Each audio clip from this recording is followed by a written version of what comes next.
پہلے سنت کے ہاں غم حسین کو سوگ حسین کہہ کر عمل حرام کیوں کہا جاتا ہے؟ دیکھیں یہ غم حسین یا سوگ حسین یہ دو الگ چیزیں ہیں. یہ تو بات صحیح ہے، بخاری و مسلم میں حدیث ہے کہ نبی صلی اللہ علیہ وآلہ وسلم نے فرمایا جو عورت اللہ اور یوم آخرت پہ ایمان رکھتی ہے اس کے لیے جائز نہیں ہے کہ وہ 3 دن سے زیادہ سوگ کرے، سوائے اپنے خاوند کے مرنے پہ یہ 4 مہینے 10 دن اس کے اوپر سوگ کرے گی، باقی 3 دن ہی ہے سوگ. تو حضرت حسین ابن علی کا سوگ تو ہم نہیں منا رہے ہوتے.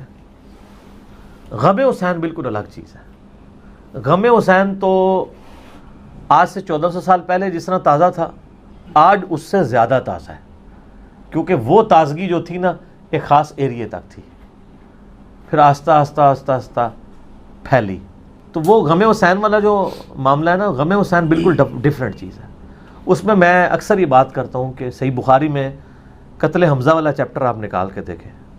اس میں فتح مکہ کے بعد سب لوگ اپنے اپنے رشتہ داروں کو لا کے حضور کے سامنے پیش کر رہے ہیں، یا رسول اللہ اس کی بھی معافی، اس کی بھی معافی. وہ سر عمر سیریز میں انہوں نے فلما دیا ہے. تو چونکہ یہ حبشی ہوتے ہیں وحشی، اور حضرت بلال حبشی بھی حبشی تھے، تو انہوں نے کہا یہ میری برادری کا بندہ ہے، ٹھیک ہے، غلام بھی اور یعنی حبشی بھی. تو وہ حضرت حمزہ کے قتل کے بعد تو اس کی غلامی بھی ختم ہو جاتی ہے نا، وحشی کی آزاد ہو جاتا ہے. تو یہ وحشی تو بھاگ کے طائف چلا جاتا ہے کہ اب تو میں مارا گیا، کیونکہ میں نے تو نبی الاسلام کے لاڈلے ترین چچا کو بھی، اور وہ چچا جو دور شریک بھائی بھی تھا اس کو قتل کیا ہوا ہے، اور ہم عمر بھی. تو حضرت بلال اس کو بال کس طریقے منواتے ہیں کہ بھی نبی الاسلام تو بڑی یعنی اللہ تعالیٰ نے ان کو ایک حوصلہ دیا ہے، معاف فرمانے والے، عفو درگزر کرنے والے. تو وہ ان کو لے کے نا نبی الاسلام کی خدمت میں حاضر ہو جاتے ہیں. پیش کیا جاتا ہے واشی یا رسول اللہ، قاتل حمزہ یا رسول اللہ، واشی تیرا اسلام قبول ہے، لیکن تو کیا ایسا کر سکتا ہے کہ مجھے اپنی شکل نہ دکھانا. پوری زندگی حضرت واشی رضی اللہ تعالیٰ عنہ نبی الاسلام کے سامنے نہیں پھر آئے. نبی الاسلام حریص علیکم بالمؤمنین رؤوف الرحیم ہے، مومنین کی جانوں سے بڑھ کر ان سے محبت کرنے والے ہیں. ایسا شخص جو اتنا حریص ہو اور وہ ناراض ہو جائے اس مسئلے میں، ایمان تو قبول کر لے لیکن کہ مجھے شکل نہیں دکھانی. تو کوئی شخص یہ کہے گا کہ بغض واشی ہے نبی الاسلام کے دل میں؟ نہیں. غم حمزہ ہے. غم حمزہ کب تک تازہ تھا؟ احد کب ہوئی تھی سر؟ 3 ہجری میں. فتح مکہ ہوئی ہے 8 ہجری میں. تو کسی نے آ کے نبی الاسلام کو نہیں کہا یا رسول اللہ 3 دن سے زیادہ تو سوگ ہی کوئی نہیں ہے. تو واشی نے تو 5 سال پہلے حمزہ کو قتل کیا تھا. تو آپ کدھر جو ہے وہ حمزہ کا سوگ لے کے بیٹھے ہوئے ہیں؟ ان کو پتہ تھا یہ سوگ حمزہ نہیں ہے، یہ غم حمزہ ہے. تو سر حمزہ تو چچا تھا، آپ لوگ بھی بچوں والے بیٹھے ہیں. میں آپ سے پوچھتا ہوں کہ انسان کو اپنے بچوں سے زیادہ محبت ہوتی ہے یا اپنے چچا سے زیادہ محبت ہوتی ہے؟ بچوں کے لیول کی تو کوئی چیز ہی نہیں. اللہ نے محبت ہے اسی وجہ سے پال لیتے ہیں نا، ٹھیک ہے، ہمیں تو پتہ ہے نا.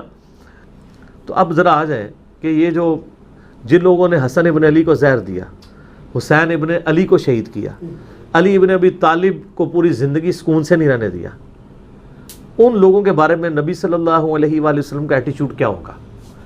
تو اس کو کوئی سوگ حسین نہ کہ وہ غم حسین ہے. غم حسین ایسا غم ہے جو نبی علیہ السلام کی مبارک زندگی میں بھی تھا، آپ کی وفات کے بعد بھی تھا. مسند احمد میں وہ حدیث ہے نا سر، علی ابن ابی طالب جا رہے تھے جنگ صفین کے لیے، یا صفین سے نہروان کے لیے جا رہے تھے، نینوا نامی جگہ کے اوپر. انہوں نے ان کا وہ ساتھی کہتا ہے کہ کہا کہ ابن ابی طالب کہہ رہے ہیں اصبر یا ابا عبداللہ، اے ابو عبداللہ صبر کرنا، اے ابو عبداللہ صبر کرنا. تو میں نے کہا یہ حضور کس سے باتیں کر رہے ہیں آپ؟ تو وہ اپنی ایک فارفتگی کا اظہار کر رہے تھے نا حضرت علی. تو انہوں نے کہا کہ مجھے نبی علیہ السلام کی ایک حدیث یاد آ گئی ہے کہ ایک دن میں نبی علیہ السلام کی خدمت میں حاضر ہوا، آپ علیہ السلام نے حسین ابن علی کو اپنی گود میں اٹھایا ہوا ہے اور زارو قطار رو رہے ہیں. میں نے کہا یا رسول اللہ میرے ماں باپ آپ پہ قربان، آپ کی حالت کس نے کر دی ہے؟ کہا کہ ابھی بھی جبرائیل علیہ السلام میرے پاس آئے تھے، انہوں نے مجھے خبر دی کہ آپ اس بچے سے اتنی محبت کرتے ہیں اور آپ کی امت اس کو فرات کے کنارے قتل کر دے گی. اور پھر میری خواہش پہ انہوں نے اس جگہ کی سرخ مٹی بھی یوں جبرائیل نے ہاتھ، یعنی وہ فرشتے کا ہاتھ ہے نا، کدھر پہنچا اور لا کے مجھے سرخ مٹی بھی دکھائی، تو اس کی وجہ سے میری آنکھوں سے آنسو نکلے. یعنی حسین علیہ السلام ابھی چھوٹے سے ہیں، 1.5 2 سال 3 سال، گود میں تو وہی بچہ ہوتا ہے نا. تو اس وقت بھی غم حسین ہے، حالانکہ شہید ہونا انہوں نے 55 سال کے بعد آلموسٹ، ٹھیک ہے جی، 58 سال کی عمر میں شہید ہوئے ہیں. اچھا پھر جب شہادت ہوئی ہے، وہی مسند احمد میں حدیث موجود ہے صحیح سند کے ساتھ، ساری وائرس سچ پیپر پہ ڈلی ہوئی ہے. ابن عباس رضی اللہ تعالیٰ عنہما کہتے ہیں کہ ایک دوپہر تھی، میں سویا ہوا تھا، اچانک جو ہے میں نے خواب میں یہ نبی الاسلام کو دیکھا کہ پرانگدہ حالت ہے، بال بکھرے ہوئے ہیں اور ہاتھ میں خون کی ایک شیشی ہے. تو میں نے کہا یا رسول اللہ میرے ماں باپ آپ پہ قربان، یہ آپ کی حالت کیا ہے؟ تو فرمایا یہ حسین اور اس کے ساتھیوں کا خون ہے جو میں صبح سے کربلا میں جمع کر رہا ہوں. یعنی ایک تمثیل تھی، یہ نہیں کہ نبی الاسلام فزیکلی وہاں موجود تھے. آپ مجھے خواب میں دیکھیں، مجھے آپ فون کر کے پوچھیں علی بھائی آپ رات کو خواب میں آئے تھے، خیریت تو تھی؟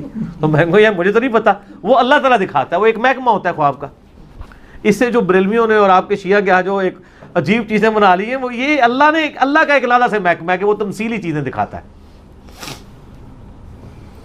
تو کہتے ہیں میں گھبرا کے اٹھا، میں نے وہ دن اور تاریخ نوٹ کی، تو پھر بعد میں پتہ چلا کہ اسی دن، ظاہر ہے اس وقت انٹرنیٹ یا میڈیا کا دور نہیں تھا، کئی ہفتوں بعد خبر آئی کہ 10 محرم 61 ہجری میں حسین ابن علی کو ان کے ساتھیوں سمیت شہید کیا گیا رضی اللہ تعالیٰ عنہ وعلیہم السلام اجمعین. تو یہ غم حسین نبی الاسلام کی وفات کے 50 سال بعد واقعہ ہوا اور ہے. اس کو آپ سوگ حسین کے غم حسین کے، وہ آپ کی مرضی، یہ سوگ نہیں ہے سر، یہ غم ہے. غم یہ تازہ ہی رہے گا.